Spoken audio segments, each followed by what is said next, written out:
تو اذان ہو رہی تھی، نماز کا وقت ہو چکا تھا، اعلیٰ حضرت اپنی مسجد میں نماز کے لیے تشریف لا چکے تھے۔ سر ضیاء الدین صاحب سے ملاقات ہوئی اور عصر کا وقت تھا، اعلیٰ حضرت نے سنت ادا کی اور بیٹھ گئے۔ سر ضیاء الدین صاحب قریب پہنچے، سلام کیا، اور نماز میں فرض نماز میں بھی وقت تھا۔ تو سید سلیمان اشرف جو آپ کے مرید تھے اور خلیفہ بھی تھے، انہوں نے کہا حضور یہ ایک مسئلے کے لیے آئے، نماز کے بعد ملاقات کریں گے، حضور وقت عطا فرما دیجیے۔ حضرت نے فرمایا کیا مسئلہ ہے؟ تو کہتے حضور مسئلہ بڑا پیچیدہ ہے، بڑے بڑے میتھمیٹکس کے ماہرین اس کو حل نہ کر سکے، تو اطمینان سے آپ اس کو دیکھیں، غور کریں، اس کے بعد پھر کچھ دن آپ چاہیں تو لے لیں اور آپ پھر اس کو حل کر کے بتا دیں۔ حضرت فرماتے ہیں کہ آپ تھوڑا سرسری تو بتائیے۔ کہا حضور ایسا مسئلہ ہے نہیں کہ میں فی البدیہہ سرسری بتا دوں۔ اللہ نے کہا کہ ابھی نماز فرض کے لیے وقت ہے، کچھ تو بتا ہی دیجیے۔ تو نے کہا اچھا ٹھیک ہے حضرت۔ انہوں نے کاغذ نکالی، اپنی جیب سے نکالا، پہ قلم نکالی اور اس کے بعد مسئلہ لکھنے لگے۔ کہا کہ یہ ایسا ایسا پرابلم ہے اور یہاں میں جا کے رک گیا ہوں، اس کے آگے مجھے نہیں سوجھ رہا ہے۔ اعلیٰ حضرت انہی سے قلم لیتے ہیں اور اس کے بعد فی البدیہہ فوراً وہاں پر آپ اس کا حل لکھ دیتے ہیں۔ فرماتے ہیں یہ لیجئے صاحب، یہ آپ کا حل ہے۔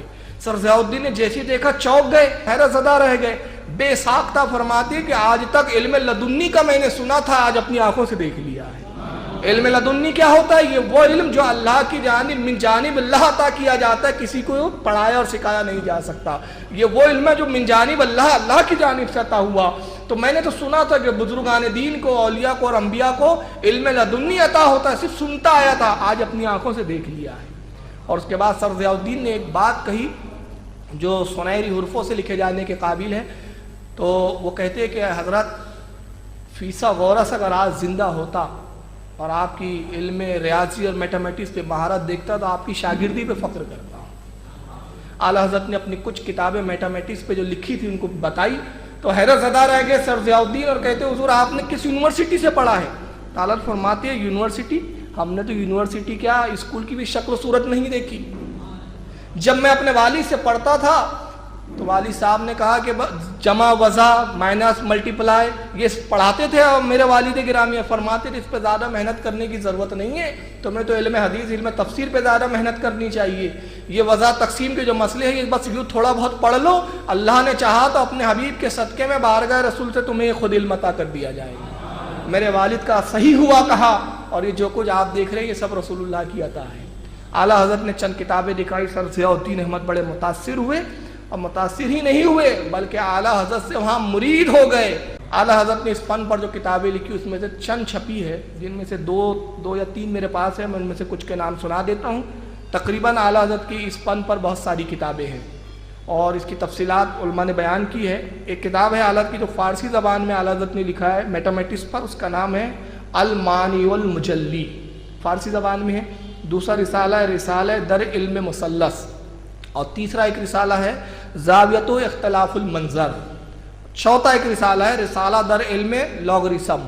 لاگرثم جو ہوتا ہے، یہ جو طلبہ میتھمیٹکس کو جانتے ہیں، آج تو لاگ جو ہے وہ ریڈی میڈ مل جاتا ہے، مگر اعلیٰ حضرت کے زمانے میں ملتا نہیں۔ اعلیٰ حضرت وہ ہے کہ اتنے پوائنٹ کا اتنا لاگ کیوں کیسے آیا، اس پر بھی اعلیٰ حضرت نے اصول و ضابطے لکھے، فتاوی رضیہ وغیرہ میں بھی اس کے بہت سارے فتاوے مل جاتے ہیں۔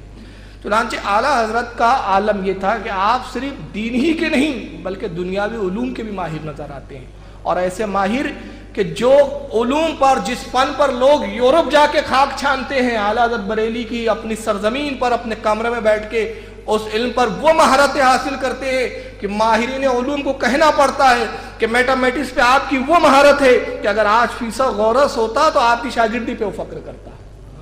یہ اعلیٰ حضرت کا علم و فنون تھا۔ اعلیٰ حضرت کا سائنس کے تعلق سے علم فلکیات جس کو ہم کہتے ہیں، جس میں سیاروں کا علم حاصل کیا جاتا ہے، ستاروں کی گردشوں پہ گفتگو کی جاتی ہے، اس پر بہت زیادہ مہارت تھی اعلیٰ حضرت کی۔ تو اس تعلق سے اعلیٰ حضرت کی چند کتابیں یہاں ہے۔ میں آپ کو بتاؤں کہ امریکی سائنسداں تھا اس زمانے میں جو جس کا نام تھا پروفیسر البرٹ ایف پورٹا۔ کیا نام تھا؟ Professor Albert F Porta. یہ امریکہ کا بہت مشہور سائنسداں تھا۔ مشیگن یونیورسٹی جو امریکہ کی ہے وہاں کا چیف تھا اس زمانے میں، اور بڑے بڑے سائنسداں اس زمانے میں اس کے شاگرد ہوا کرتے تھے، پڑھاتا تھا وہ یونیورسٹی میں۔ اس نے ایک پیشن گوئی کی اس زمانے میں جب اعلیٰ حضرت حیات تھے، ان کا ہم عصر ہی ہے۔ اس نے پیشن گوئی یہ کی کہ 17 دسمبر 1919 کو ڈیٹ کے ساتھ، جیسے آج بھی بہت سارے سائنسداں پیشن گوئیاں کرتے ہیں، کہتا 17 دسمبر 1919 کو سورج کے پاس کچھ سیارے جمع ہو جائیں گے اور سورج کی کشش اور ان سیاروں کی اپنی کچھ کششیں یہ سورج پر اثر انداز ہوں گی، نتیجہ یہ ہوگا کہ سورج میں بہت بڑا چھید ہو جائے گا، ہو سکتا ہے کہ کچھ اس کے اجزاء ٹوٹ کر گرے، اس سے دنیا کے یہ فلاں یہ ملک جو ہے وہ تباہ و برباد ہو جائیں گے۔ اس نے پیشن گوئی کی۔ جب اس نے پیشن گوئی کی اور اس کے دلائل دیے تو اس زمانے کے بہت سارے سائنسداں جو امریکہ کے تھے اس کا انہوں نے اس کی ہاں لائی تاکہ یہ پیشن گوئی بالکل درست ہے اور یہ ہو کر رہنے والا ہے۔ اب نتیجہ یہ ہوا کہ اس وقت اخبارات میں خبر چھپی تو باقی پور جو انڈیا کا ایک شہر ہے، وہاں سے ایک اخبار نکلتا تھا جس کا نام تھا ایکسپریس۔ وہ اخبار میں خبر چھپی، اعلیٰ حضرت اس اخبار کا مطالعہ بھی فرمایا کرتے تھے، جو اس بات کی دلیل ہے کہ حالات حاضرہ میں کیا ہو رہا ہے اس پر بھی امام کی نظر تھی۔ اور امام وہ ہوتا ہے کہ جو حالات حاضرہ کی گردشوں پہ نگاہیں رکھتا ہے۔ اب یہاں پر ایک سوال یہ پیدا ہوتا ہے کہ حالانکہ یہ دین کا تو مسئلہ تھا نہیں، مگر دیکھیے اعلیٰ حضرت کو اللہ تعالیٰ نے کیسا علوم عطا فرمایا تھا۔ جب اس نے 17 دسمبر 1919 اور ڈیٹ کے ساتھ کہا تو اعلیٰ حضرت کا خود اپنا ایک اخبار نکلتا تھا بریلی شریف سے جس کا نام تھا الرضا۔ اعلیٰ حضرت نے اپنے اخبار میں قسط وار اس کا رد لکھا اور رد کر کے وہ کتاب چھوٹی سی میرے پاس تھی، گم ہو گئی، لیکن وہ رسالہ فتاوی رضویہ میں ہے تو میں ابھی اس میں سے دکھا دوں گا آپ کو۔ وہ کتاب مستقل تھی مگر وہ پتہ نہیں کس نے چرا لیا ہے، لے کے گیا اللہ جانے، تو کتاب ہی نہیں ہے ابھی میرے پاس، لیکن بہرحال وہ فتاوی رضویہ میں وہ رسالہ ہے تو اس میں بھی موجود ہے وہ چیز۔ تو فتاوی رضویہ میں اس کو شامل کیا گیا۔ اس میں اعلیٰ حضرت نے باقاعدہ ڈائیگراموں سے بتایا کہ سورج کی کتنے ڈگری پہ اس وقت سورج ہوگا اور دوسرے سیاروں کی کہاں کون سی پوزیشن ہوگی، اور ایسا کوئی واقعہ ہونا ہی نہیں ہے۔ جب یہ خبر چھپی اعلیٰ حضرت کے اخبار الرضا میں اور پھر اس پر باقاعدہ ایک کتاب پھر ترتیب دی اعلیٰ حضرت نے کہ ایسا کچھ نہیں ہوگا، البرٹ ایپورٹا کی پیشن گوئی غلط ہے اور اس کی کیا خامیاں ہیں۔ اب آپ بڑے تعجب کریں گے، 17 دلیلوں سے رد کیا اعلیٰ حضرت نے اس کا۔ اب یہاں بھی اتفاق دیکھیے، اس نے پیشن گوئی کی تھی 17 دسمبر کو یہ واقعہ ہوگا، اعلیٰ حضرت 17 ہی دلیلوں سے اس کا رد کر رہے ہیں۔ یہاں بھی ایک مناسبت ہے اعلیٰ حضرت کے۔ میں نے یہ جب دیکھا تو میرے ذہن میں خیال آیا کہ شاید اعلیٰ حضرت اس کے 17 دسمبر کی دھجیاں اڑانا مقصود تھا، اگر وہ 30 دسمبر بولتا تو شاید 30 دلیلیں عطا فرماتے، لیکن وہ 17 دسمبر کا معاملہ تھا۔ اب اس کتاب کا نام ہے کیا ہے جو اعلیٰ حضرت نے اس وقت لکھی تھی اور جو چھپی، اس کا نام ہے معین مبین بحر دور شمس و سکون زمین، یہ کتاب کا نام ہے۔ دیکھیے کتاب ہے فتاوی رضویہ شریف کی، اس وقت 27ویں جلد کے اندر وہ رسالہ پورا موجود ہے، اس کے اندر موجود ہے وہ 27ویں جلد کے اندر فتاوی رضویہ شریف کی۔ یہ رسالہ آپ پڑھیں تو آپ کی روح خوش ہو جائیں گی کہ اعلیٰ حضرت نے اس میں سائنس کے اوپر کتنے دلائل دی۔ اس میں کوئی قرآن و حدیث کی بات نہیں ہے، سب سائنٹیفک دلیلیں ہیں۔ 17 دسمبر کا دن آیا تو 16 دسمبر جب آیا، میں ایک نئی چیز سنا رہا ہوں جو شاید آپ نے علماء سے نہیں سنی ہوں گی۔ 16 دسمبر کو نیو یارک ایک اخبار نے ایپورٹا کی پیشن گوئی کو بھی لکھا اور اعلیٰ حضرت کی بھی تحقیق کو چھاپ دیا انگلش میں ڈھال کر۔ دنیا کے سائنسدانوں نے مذاق اڑایا کہ یہ مولوی صاحب ہے، یہ کیا سمجھا رہا ہے، ایپورٹا کا رد کرنے چلے ہیں۔ تو 16 دسمبر کو نیو یارک کے اس اخبار جس کا نام تھا، اس اخبار کا نام بھی ہے نیو یارک ٹائمز، اور وہ کون سا شمارہ ہے علماء نے بیان کیا، اب شمارہ تو ملتا نہیں اور میرے پاس ہے ہی نہیں، مگر پروفیسر مسعود صاحب کی کتاب میں میں نے اس کا حوالہ پڑھا تو یہ شمارہ 16 دسمبر 1919 عیسوی نیو یارک سے چھپتا تھا، نیو یارک ٹائمز، اس میں دونوں تھیوریاں اس نے چھاپ دیا۔ تو 16 دسمبر کو تو سب مذاق اڑاتے رہے۔ اب اس کے بعد یہ ہوا کہ جب 17 دسمبر کا دن آیا تو بڑی بڑی دوربینیں لے کے پوری دنیا کے سائنسداں بیٹھے ہیں کہ سورج میں چھید کیسے ہوتا ہے، سیارے کون کون سے کس محور پر آئیں گے اور کیا حالات ہوں گے۔ 17 دسمبر تو جانے دیجئے، اعلیٰ حضرت کا بھی اب وصال ہو گیا، آج تک وہ قیامت نہیں آئی جو آنے والی تھی، آج تک کچھ نہیں ہوا ایسا۔ اور ایپورٹا کی پیشن گوئی غلط ہوئی۔ 18 دسمبر کو جب نیو یارک ٹائم چھپا تو اس میں اعلیٰ حضرت کی تعریف تھی کہ یہی صحیح ہے، مولانا کا ہی کال جو ہے صحیح تھا۔ تو اعلیٰ حضرت رضی اللہ تعالیٰ عنہ علم فلکیات پر اتنی مہارت رکھتے تھے کہ بیٹھے بریلی کی سرزمین پر، میں چوٹی چٹائی نہیں کہوں گا، مجھے جملہ اچھا نہیں لگتا کیونکہ ہمارا اعلیٰ حضرت جو ہے وہ شہنشاہ ولایت ہے، وہ ٹوٹی چٹائیوں پہ نہیں بیٹھتے تھے، ان کی گزرگاہ تو عرش اعظم ہوا کرتی تھی، وہ خود اپنی تعریف میں کہتے ہیں، میں کہتا ہوں اس میں رسول کی تعریف کے ساتھ ان کی اپنے بھی فضیلت وہ خود بیان کر رہے ہیں. کیا کہتے ہیں کہ عرش پر تازہ چھیڑ چھاڑ، فرش پہ طرفہ دھوم دھام، کان جدھر لگائیے تیری ہی داستان ہے. کہتے رسول اللہ کی داستان کہاں ہو رہی ہے؟ میں عرش اعظم کو دیکھ رہا ہوں تو وہ فرشتوں میں چھیڑ چھاڑ چل رہی ہے آپ کے ذکر کی، اور زمین کے نگاہ ڈال رہا ہوں تو آپ کے ذکر کا تذکرہ ہو رہا ہے. کان جدھر لگائیے تیری ہی داستان ہے. یعنی خدا حالت کرے کہ میری نگاہ عرش اعظم پہ فرشتوں کو بھی دیکھتی ہے اور دنیا کے الگ الگ خطوں سے آپ کی تعریفوں کو اپنے کانوں میں سنتی بھی ہے. تو یہ مقام ہے اعلیٰ حضرت کا. تو اعلیٰ حضرت بریلی کی سرزمین پر جو سنیت کا مرکز بھی ہے اور سنیت کی راجدھانی ہے، اپنی راجدھانی میں بیٹھے ہوئے اور سیاروں کی گردشوں کو ملاحظہ کر رہے ہیں. یہ تھا علوم اعلیٰ حضرت کا. اسی طرح فیثاغورس سائنسداں کا آپ نے نام سنا ہوگا، بڑا مشہور سائنٹسٹ ہے فیثاغورس. کون ہے جو نہیں جانتا، جو طالب علم ہے؟ فیثاغورس جو میتھمیٹکس آرتھمیٹک کا بہت بڑا اسکالر مانا جاتا ہے. بہت سارے اصول وہ ہے کہ اس کے بغیر میتھمیٹکس ہی نہیں چلتا. فیثاغورس پہلا سائنسداں ہے جس نے نظریہ قائم کیا کہ زمین گردش کرتی ہے. زمین گردش کرتی ہے.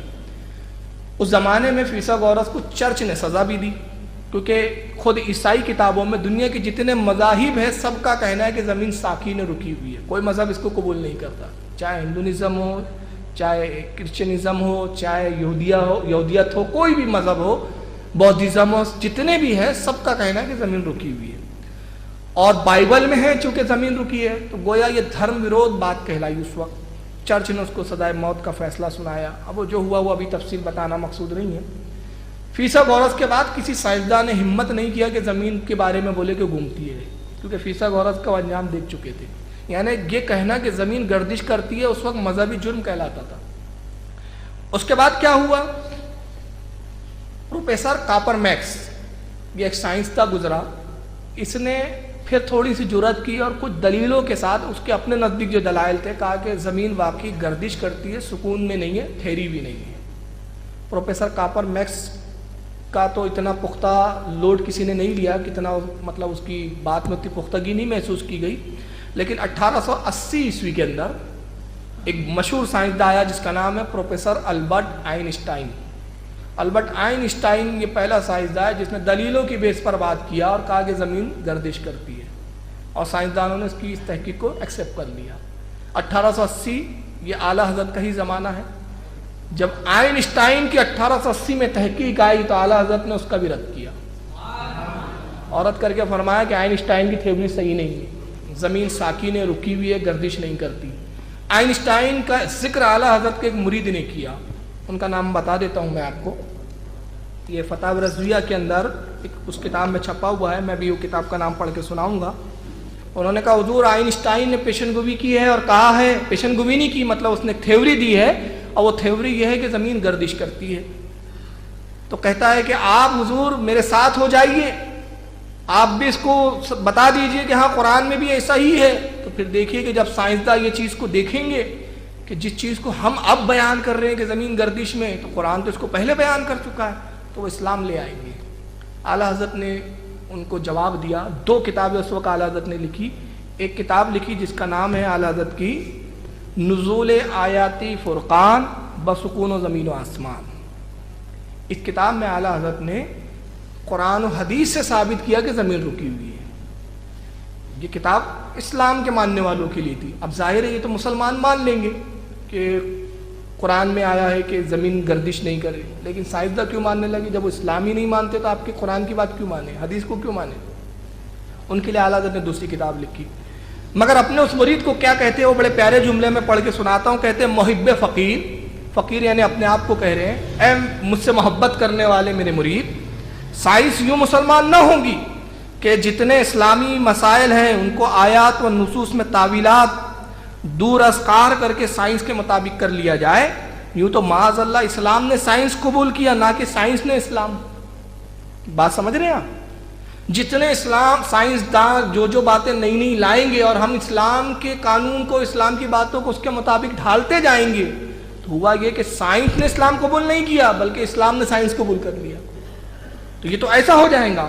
بلکہ وہ مسلمان ہوں گی تو یوں کہ جتنے اسلامی مسائل سے اسے خلاف ہے، جتنے اسلامی معاملوں میں سائنس اختلاف کرتا ہے، سب میں مسئلہ اسلامی کو روشن کیا جائے، دلائل سائنس کو مردود اور پامال کیا جائے، اس طرح وہ مسلمان ہوں گی۔ آپ فرماتے ہیں کہ جتنے مسائل ہیں جہاں جہاں سائنسداں اسلام کے خلاف بات کرتے ہیں، وہاں مسلمان سائنسداں اور ماہرین کو چاہیے کہ اس پہ تحقیق کرے اور یہ ثابت کرے کہ اسلام کا ہی نظریہ صحیح ہے، تو اس طرح اسلام سائنس جو ہے اسلام قبول کریں گی۔ انہوں نے یہ بات لکھی اعلیٰ حضرت نے، اور ان کی تسلی کے لیے کتاب لکھی جس کا میں نے بھی نام بتایا، نزول آیات کی فرقان بسکون و زمین و آسمان۔ اور اس کے بعد ایک دوسری کتاب اعلیٰ حضرت نے لکھی جس کا نام ہے فوز مبین در رد حرکت زمین۔ یہ کتاب دیکھیے یہاں موجود، یہ ہے فوز مبین، جو ابھی اردو اس کا نام رکھا گیا ہے زمین ساکن ہے، یہ چھپ چکی ہے۔ میرے پاس پرانا بھی ایک ایڈیشن ہے، یہ ابھی نیا آیا ہے بالکل، جس کا نام ہے فوز مبین در رد حرکت زمین۔ اس کتاب میں اعلیٰ حضرت نے زمین گردش نہیں کرتی اس پر سائنٹیفک دلیلیں دی، اور اس میں آپ جتنی چیزیں دیکھیں گے سب ڈائیگراموں سے اور سائنس کی زبان میں سب گفتگو فرمائی۔ چنانچہ اعلیٰ حضرت نے 105 دلیلوں سے ثابت کیا کہ زمین رکی ہوئی ہے۔ اب دیکھیے زمین گردش کیسے کرتی ہے، بقول سائنسدانوں کے دو قوتیں مانتے ہو زمین کے تعلق سے، ایک ہوتا ہے نافریت اور ایک ہوتا ہے جاذبیت۔ یہ تو اردو ورڈ میں نے استعمال کیا، انگلش میں جس کو ہم کہتے ہیں اٹریکشن اور کوٹیشن۔ دیکھیے اب یہ تھیوری کیا ہے، نیوٹن جو پہلا سائنسداں ہے جو زمین کی جذب کی جاذبیت کا قائل تھا، زمین کے گریویٹی کا قائل تھا، نیوٹن پہلا ہے، اس نے سیب گرتے ہوئے دیکھا، اعلیٰ حضرت نے اس کا بھی رد کیا۔ اعلیٰ حضرت گریویٹی کو نہیں مانتے، اور گریویٹی جب تک زمین میں تسلیم نہ کی جائے اس وقت تک گردش کا معاملہ حل نہیں ہوتا۔ تو اعلیٰ حضرت نے پہلے کیا کیا، نافریت جو ہے مطلب دفاع کی جو قوت ہوتی ہے اس کا 12 دلیلوں سے رد فرمایا، اور اس کے بعد جاذبیت کا جو معاملہ ہے اس کو 50 دلیلوں سے آپ نے رد کیا۔ اس طرح یہ تو کل کتنے ہو گئے، 72 دلیلیں، اور باقی پھر جتنی 105 میں جو بچتی ہے اس سے زمین کے ساکن ہونے کا ثبوت دیا اور زمین کے گردش کا رد فرمایا۔ اب میں کچھ دلیلیں یہاں آپ کو زبانی بتا دیتا ہوں، جس کو تفصیل ہے کتاب پڑھیں تھوڑا سا۔ ایک نیوٹن کا ایک قول ہے، ایک رسی لیجیے، آپ رسی پہ ایک پتھر باندھ لیجیے اور اس کو گھمائیے۔ آپ جب آپ گھماتے تو کیا ہوتا ہے، کبھی کیا ہے آپ نے پریکٹیکل؟ وہ پتھر آپ سے بھاگنا چاہتا ہے، اور اگر اس کو آپ چھوڑ دیں تو فورس سے بہت دور جائے گا۔ اب یہ ایک تھیوری ہے، اعلیٰ حضرت نیوٹن کی اسی تھیوری سے اسی کا رد کر کے کہتے ہیں کہ جب تم یہ مانتے ہو کہ جب چیز کو قوت سے گھمایا جاتا ہے تو اس میں ایک فورس ہوتا ہے، باہر کی دفاع کی قوت اس میں پیدا ہوتی ہے، جو دفاعیت قوت ہوتی ہے، نافریت جس کو ہم کہتے ہیں، باہر بھاگنا چاہتی ہے۔ جب یہ زمین اتنی تیزی سے گھوم رہی ہے تو اس میں 3 حصے پانی ہیں، تو پھر چاہیے کہ جتنے ندی نالے ہیں سب کا پانی دنیا سے باہر ہو جائے یا دنیا کے کنارے پہ ہو جائے۔ آپ اس کا ایک پریکٹیکل کیجئے، ایک پلیٹ لیجئے، پلیٹ میں ریت پھیلا دیجئے اور پلیٹ کو زور سے گھمائیے گول، تو آپ کیا دیکھیں گے، جتنی ریت ہے وہ سب کناروں پر ہو گئی۔ کیوں؟ اس میں نافریت کی قوت بقول نیوٹن کے۔ اعلیٰ حضرت نے حالانکہ نافریت کا بھی انکار کیا، آپ نے فرمایا کہ یہ جو بھاگتی ہے نافریت نہیں ہے بلکہ قوت ہے ایک، اور یہ دوسری قوت ہے، جتنی قوت سے گھمایا جائے گا اتنی قوت اس میں پیدا ہوں گی، اور جتنا سلو گھمائیں گے اتنا وہ اس کی قوت میں کمی واقع ہوں گی۔ اس طرح سے اعلیٰ حضرت نے اور بھی دلیلیں دی۔ ایک دلیل پرانے عالموں کی میں بتا دیتا ہوں، اعلیٰ حضرت نے اس کا حالانکہ کچھ جگہ نقص بتائے ہیں لیکن میں آپ کو عام فہم طور پہ بتا دیتا ہوں۔ ایک ہیلی کاپٹر کو آپ زمین سے بلند کیجئے، بہت اوپر لے جائیے، تقریباً یا 1000 فٹ پر لے جائیے، اور لے جانے کے بعد اس کو روک دیجئے، کچھ سیکنڈ کچھ منٹ روکیے، اور اس کے بعد اس جہاز کو اتاریے جی، تو کیا ہوگا؟ مان لو بامبے سے ایک آپ نے پلین اڑایا یا بامبے سے ایک ہیلی کاپٹر کو اڑایا اور روک دیا، اب زمین تو گم رہی ہے، 5 منٹ کے بعد آپ نے ہیلی کاپٹر کو زمین پہ اتارا، تو ہیلی کاپٹر کہاں اترنا چاہیے؟ کسی اور ملک میں نا، وہ بامبے میں ہی اترتا ہے۔ اس کا جواب کیا سائنسداں دیتے ہیں کہ زمین کی جو کشش ہے، گریویٹی، وہ بھی اس کو اپنے ساتھ لے کے چلتی ہے۔ اس کا بھی اعلیٰ حضرت رد فرماتے ہیں کہ جب زمین میں اتنی گریویٹی ہے، اتنی کشش ہے کہ جو اتنے بڑے جہاز کو اپنے ساتھ گھما سکتی ہے، اگر اس کو روکا گیا اور وہیں رات بھر بھی ٹھہرا رہا تو بامبے میں ہی اتریں گے، اگر بامبے سے سیدھا اڑاتا تو اتنے میں ہے، تو چاہیے کہ انسان تو پھر قدم بھی نہ اٹھا سکے، ایسی گریویٹی پکڑ لے انسان کے قدموں کو کہ ہل بھی نہ سکے۔ تو اس طرح کی بہت ساری دلیلیں ہیں، آپ فوز مبین کا مطالعہ کیجئے اور میں اس میں ایک بات آپ کو بتا دوں کہ فوز مبین اس وقت انگریزی زبان میں بھی آ چکی ہے. جو اردو سے تکلیف ہے جن کو، 2 ترجمے اس وقت منظر عام پر آئے ہیں. ایک تو کتابی شکل میں ہے، شاید نیٹ پر مل جائے، لیکن ایک نیٹ پر آ چکا ہے اور نیٹ سے میرے پاس ہے، وہ ڈاؤن لوڈ کر کے لائے میرے احباب نے. تو جس کو اگر چاہیے، انٹرسٹ ہو، تو وہ پین ڈرائیو لے کر آ کے مجھ سے کاپی کر کے لے جا سکتے ہیں. ایک doctor Iqbal open university Pakistan کے پروفیسر ہے جن کا نام ہے پروفیسر ابرار حسین صاحب. انہوں نے اس کا ترجمہ کیا ہے فوز مبین کا انگلش میں. اور ایک دوسرے مولانا عبدالحمید صاحب، یہ بھی پاکستان کے، ان کا بھی ترجمہ آیا ہے جس کا نام ہے a fire success refuting motion of earth. اس نام سے یہ کتاب ابھی انگلش میں نیٹ پر آ چکی ہے. اب آئیے میں اس کے بعد ایک چیز بتاتا ہوں آپ کو کہ 1880 میں جو ہے البرٹ ایف پورٹا نے پیشن گوئی کی تھی. کتنے میں؟ 1880 میں. اعلیٰ حضرت نے اسی وقت رد کیا، جواب دیا. اعلیٰ حضرت کے بہت بعد میں تقریباً 5 یا 6 سال کے بعد سر سید احمد خان نے بھی ایک کتاب لکھی، اور اس کتاب میں بھی سر سید صاحب نے ثابت کیا کہ زمین رکی ہوئی ہے. تو اب اگر کسی کو اعلیٰ حضرت کی تھیوری ہضم نہ ہو رہی ہو تو اس کو سر سید کی کم سے کم کر لینا چاہیے. تو سر سید نے جو کتاب لکھی اس کا کیا نام ہے؟ اس کا نام ہے قول متین در ابطال حرکت زمین.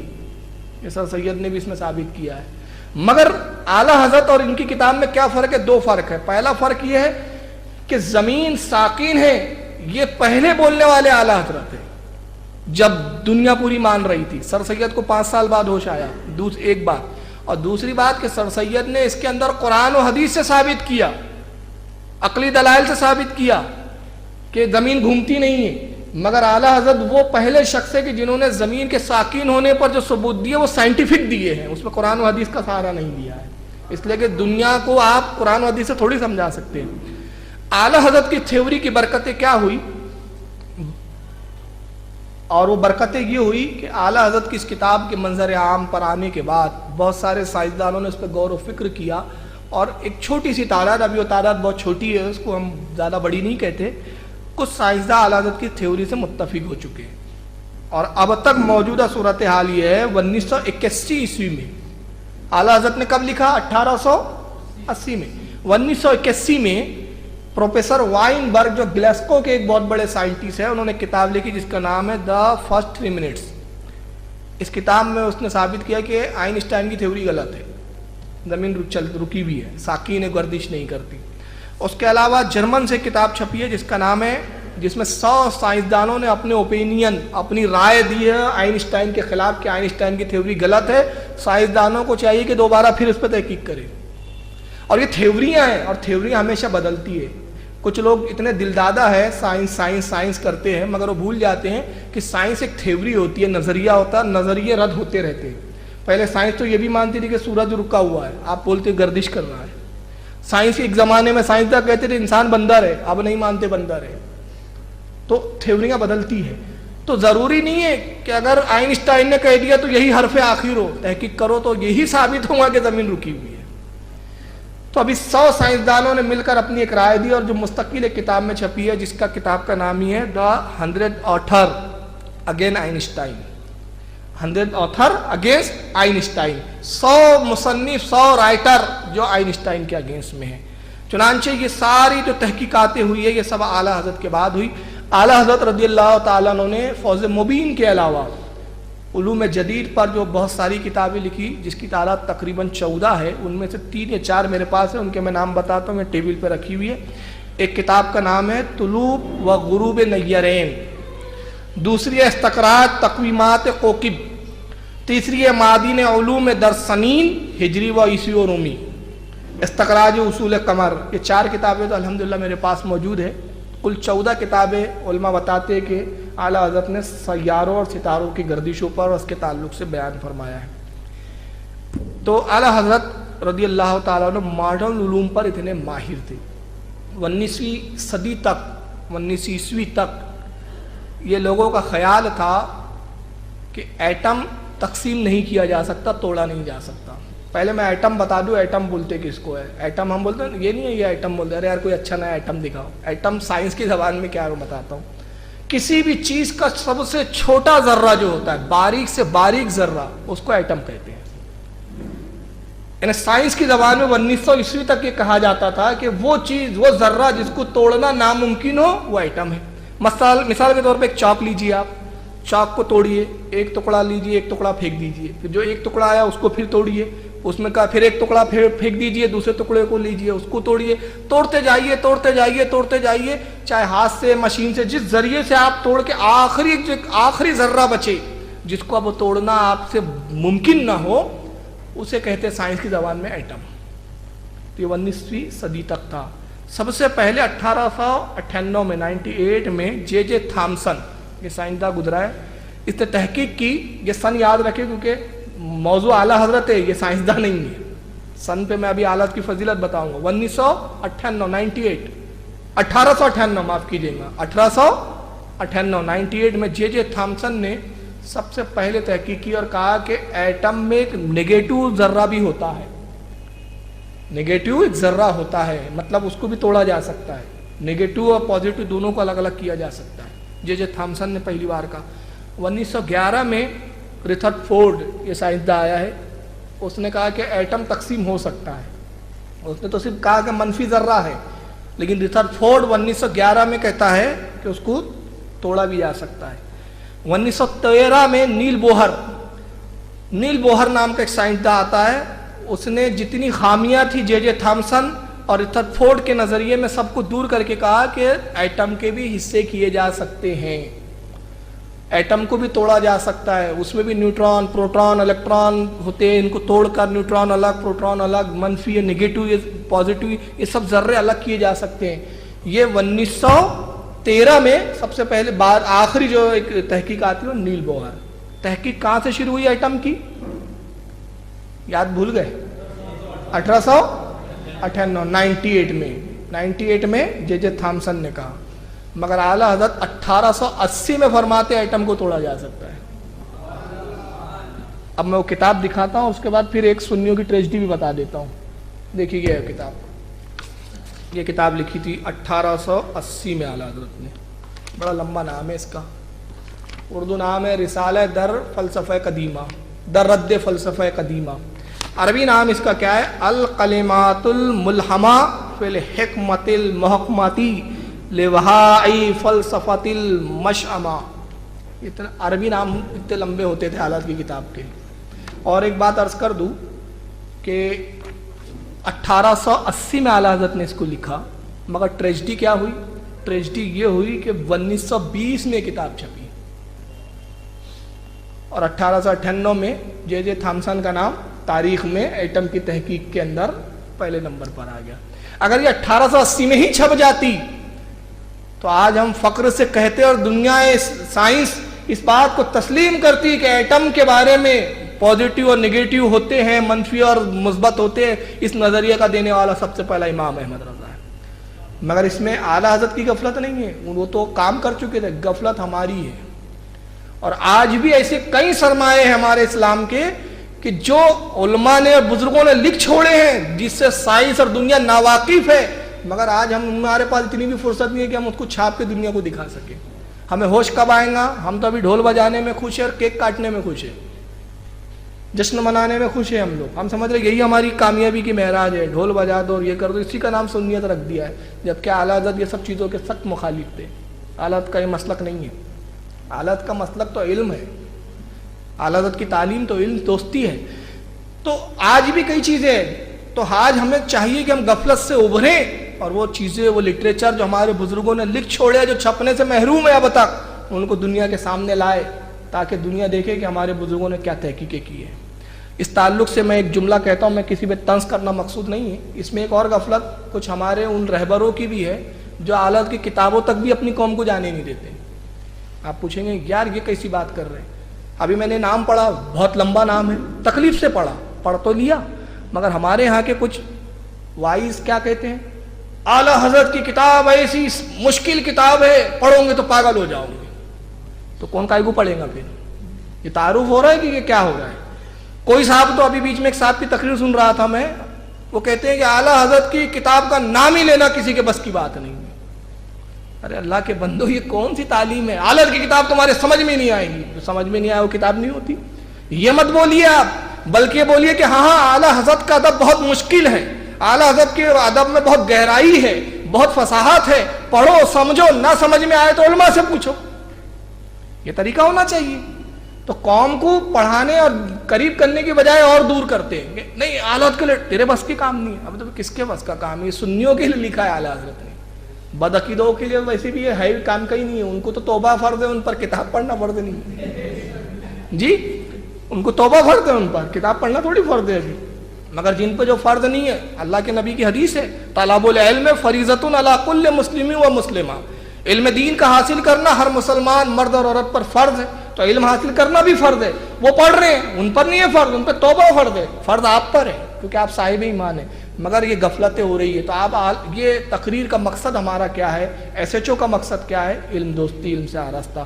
تو یہاں افسوس کی بات ہوتی ہے کہ 1880 میں اعلیٰ حضرت کتاب لکھ چکے تھے، مگر 1920 میں کتاب چھپی اور جے جے تھامسن کا نام صفحہ اول کے ماہرین میں اس عنوان پہ آ جاتا ہے. ایک فن اور ہوتا ہے جس کو ہم اب کہتے ہیں علم صوتیات. یہ کیا ہوتا ہے؟ جس کو انگریزی میں کہتے ہیں فونوٹیشین سائنس. اس سے اب تھوڑا سمجھ میں آ گیا ہوں گا. فونوٹیشین سائنس، آواز، ساؤنڈ انرجی، ساؤنڈ کے تعلق سے علم. آپ کو تعجب ہوگا آلت کے زمانے میں گراموفون آلت کے زمانے میں ایجاد ہوا. وہ دیکھا ہوگا آپ نے، کیسٹ رکھتے تھے، پھر اوپر سے ایسا وہ رکھ دیتے تھے، اس میں ایک باریک سی پن ہوتی تھی، وہ گھومتے رہتی تھی، سی ڈی کی بڑی شکل ہوتی تھی اس کی. اب وہ ساؤنڈ پیدا ہوتا تھا. اعلیٰ حضرت سے سوال پوچھا جاتا ہے، اور سوال پوچھنے والے اعلیٰ سے ہی پوچھتے، جن کو پتا تھا کہ ہر چیز کا جواب احمد رضا کے ہی پاس ہے. وہ کسی ادھر ادھر نہیں بھٹکتے تھے. وہ اب سوال دیکھیے، مسلمان اس وقت کے کتنے بیدار تھے، سنی کتنا بیدار ہوتا تھا. سوال یہ ہوا کہ یہ جو جو ہے یہ گراموفون جو ہے، گراموفون میں اگر قرآن ریکارڈ کیا جائے اور اس کو سنا جائے تو کیا شریعت کا حکم ہے؟ پہلا سوال. اس پر نعت سنی جائے تو کیا حکم ہے؟ تقریر ریکارڈ کر کے سنی جائے تو کیا حکم ہے؟ اعلیٰ حضرت نے ایک لائن میں جواب دے دینا چاہیے تھا، جائز ہے، ناجائز ہے، جو بھی جواب دینا تھا. لیکن قربان جائیے حالت کے علم سائنس پر، علم صوتیات پر، فونوٹیشین سائنس پر کتنا عبور تھا. اعلیٰ حضرت نے اس پہ پوری کتاب لکھی جس کا نام ہے الکشف شافیہ حکم فونو جرافیہ. پوری کتاب لکھ کے ساؤنڈ انرجی پہ پوری بحث کی ہے اس میں، اور بتایا ہے کہ ساؤنڈ یہ ریکارڈ بناتا کیسے ہیں، یہ ریکارڈ استعمال ہوتا ہے، اس میں اسپرٹ بھی ہوتی ہے، اسپرٹ شراب کے حکم میں ہے، اور کون کون سے مٹیریل اس میں یوز ہوتے ہیں. چونکہ اس میں اسپرٹ ہے لہٰذا اس میں قرآن ریکارڈ کرنا جائز نہیں، اعلیٰ فرماتے ہیں. اور اگر ریکارڈ ہے کسی نے لایا اور آپ تو نہ کیجئے، مگر ریکارڈ شدہ آئی ہے تو کہتے کچھ معاملوں میں اصل کا حکم ہے، کچھ معاملوں میں اصل کا نہیں ہے. مثلاً جیسے اس سے نعت وغیرہ سن رہے تو وہ جائز و مباح ہے، قرآن بھی مباح ہے، مگر اس سے آیت سجدہ سنیں گا تو سجدہ تلاوت واجب نہ ہوگا. تو یہ اسلامی فنون بھی، اس میں اسلامی مسائل بھی بتاتے جا رہے ہیں، اور ساتھ ساتھ سائنس کی زبان میں آواز کی لہریں، آواز کے ارتعاش، آواز کیسے پیدا ہوتی ہے، کیسے کانوں تک آتی ہے، کیسے انسان سنتا ہے، پورے علم صوتیات کے ایک باریک گتھیوں پر بھی بحث کرتے جا رہے ہیں. تو یہ ہمارے امام کی شان ہے کہ ماڈرن علوم پر آلات کی اتنی وہ تھی.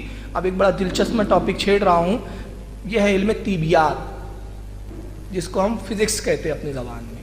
علم فزکس پہ اعلیٰ حضرت کی کیا مہارت تھی، اس تعلق سے میں چند باتیں ہاں آپ کے سامنے پیش کر رہا ہوں. پانی ہوتا ہے، واٹر، 3 نظریے ہے اس تعلق سے پانی کے رنگ کو لے کر.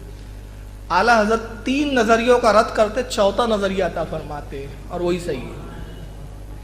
تو اب میں بتاتا ہوں کہ پہلا نظریہ کیا ہے. پانی کے رنگ کے تعلق سے پہلا نظریہ ہے کہ پانی کلر لیس ہوتا ہے، اس میں کوئی رنگ ہوتا ہی نہیں.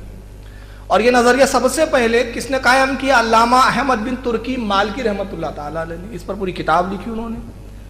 ہمارے بزرگ تھے اپنے وقت کے، اپنے اعلیٰ سے بہت سالوں، کئی سو سال پہلے ہوئے. انہوں نے تحقیق کی، اور تحقیق ان کے نزدیک جو دلائل تھے، دلیل دے دے کے ثابت کیا کہ پانی کا کوئی رنگ نہیں ہوتا، کلر لیس ہوتا ہے. ان کی دلیل کتنی تھی؟ آئیے میں ان کی دلیل کا نچوڑ سنا دیتا ہوں.